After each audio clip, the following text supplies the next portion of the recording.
जय देव.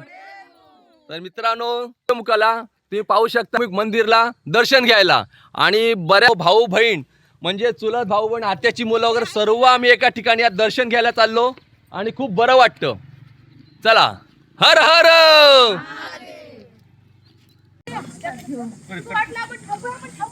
अरे मी नाही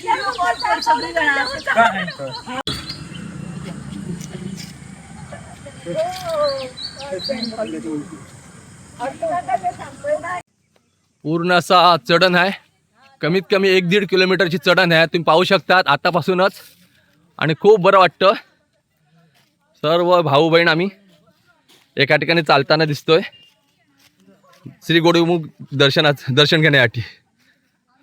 आणि इथल्या श्री देव घोडमुख मंदिराच्या ट्रस्टने किंवा व्यवस्थापनाने म्हणजे चांगलं केलं. येणाऱ्या भक्तांसाठी म्हणजे जर थकवाट वाटली जरा थकवा वाटला तर त्यांना बसण्यासाठी असं एक बनवलेलं आहे. खूप छान असं आणि जंगलामध्ये तर अजून वाटतं आणि पूर्ण झाडांची हे आहे ते सावळी आहे जंगलातूनच हा रस्ता आहे. खूप बरं वाटतं. तुम्ही पाहू शकता की भाऊ बहीण इथे कसे आराम करतात. थोडं चालल्यावर थोडासा विसावा घेतात. हे बघा किती आळशी असतील बघा. बाळान पाण्याची बाटली घेतली आणि यांचं पाणी पिऊन झाला तर आता म्हणता बाटली तुम्ही घ्या म्हणता म्हणजे का पाणी पिऊ का होय आणि बाटली घेऊ नको अशी आळशी बघा. ही पिशवी घेतली. हा चला मग पाणी पिऊ घ्या तर घेऊ ना पिशवी. दादा चला.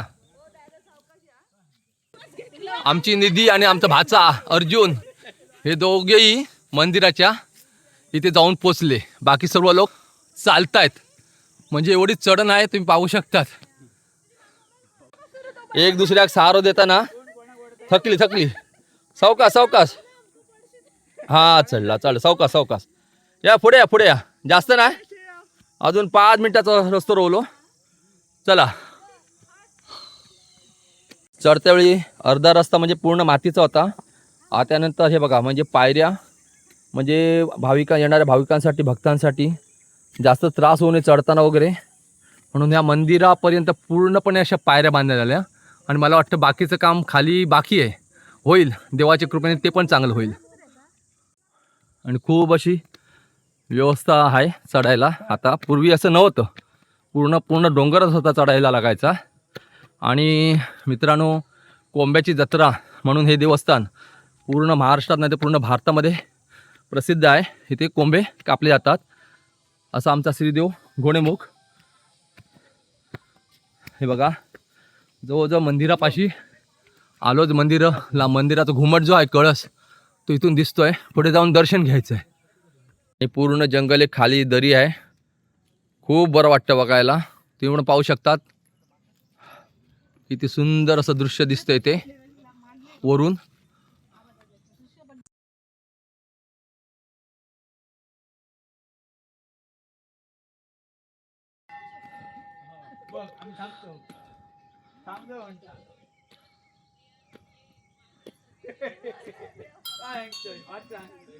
तर इथे समोर माटोण पेंडुरे अशी भरपूर सारी गावं आहेत. इथे खाली या साईडने असं राईट साईडला असं न्हावेली, इकडे आमचा मळेवाड वर्षी मळेवाड फळचौकी अशी गावं आहेत. हर हर महादेव. तर मित्रांनो फायनली म्हणजे शेवटी जे दर्शन घ्यायचं होतं श्री देव घोडमुखाचं ते दर्शन घेतो मी. खूप बरं वाटलं. जवळजवळ 25 ते 26 वर्षांनी श्री देव घोडमुखाचं मी दर्शन घेतो.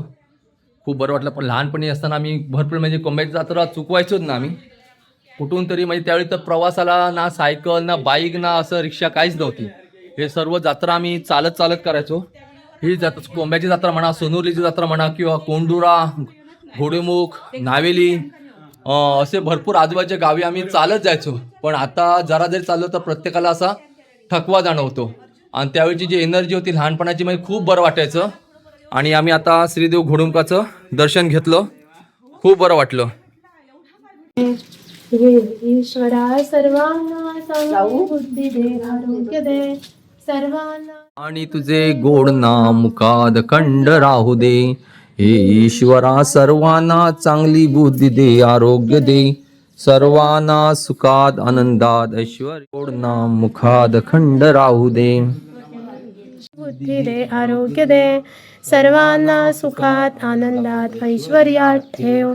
सर्वांचं भलं कर, कल्याण कर, रक्षण कर आणि तुझे गोड नाम मुखात अखंड राहू दे.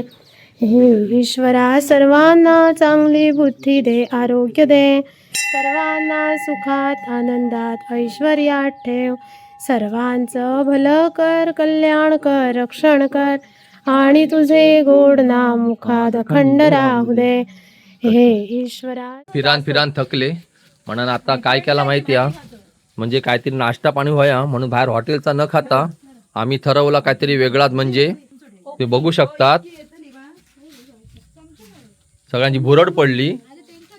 फणसाची भाजी ही बघा बाजूला आणि वाटू हो बाजूला बघ हे बघा. म्हणजे जो पूर्ण असो डबो भरून आणलो स्टीलचो फणसाची भाजी भरूक आणि चाणवड्याच्या झाडाचे खोले काढले. औषधी असा तो आणि ते आता सगळ्यांका ते सर हो नाश्ता म्हणान बाहेरचा हॉटेलचा नाश्ता न खाता तिथे माझे सासू सासरे बघा ते पण आले होते राजापूरवरून दर्शन गेला श्रीदेव घोडुमकाचं. आणि ही आली पुण्यावरून, हा तिचा मुलगा. ही आली सावंतवाडून इथलाच असा या बाहेरचा नाही. ही माझी बहीण. ही आली चिपळूण सावर्ड्यावरून आली खास. आणि ही आली रत्नागिरीवरून. आणि ही माझी बहीण आली पत्रिका आहे न्यूजपेपर रिपोर्टर आहे. आणि ही आमची वहिनी गावचीच असा आणि आमचा निधी. आणि सगळ्यांनी आम्ही इथे आता नाश्ता करतो. तर तुम्ही फणसाची भाजी बघितली, बघते कशी लागली ती.